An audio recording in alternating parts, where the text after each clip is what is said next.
Someone new came forward today, and she is Roberta Laundrie's friend. They used to work together, and on the 13th March 2020, Roberta even gave her a handmade poncho.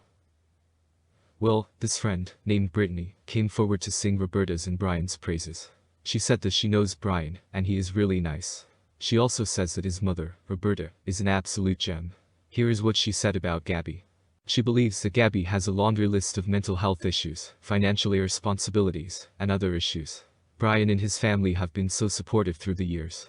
She lived in their home rent-free both with the sister of Brian and with the parents at different times. I spoke with Roberta at length about some of the situations that had occurred in the house while they were all living together. It did not sound easy.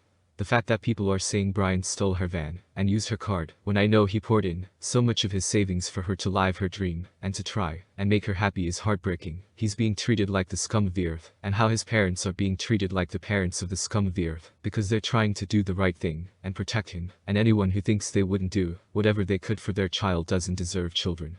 The truth may never come out, the whole truth.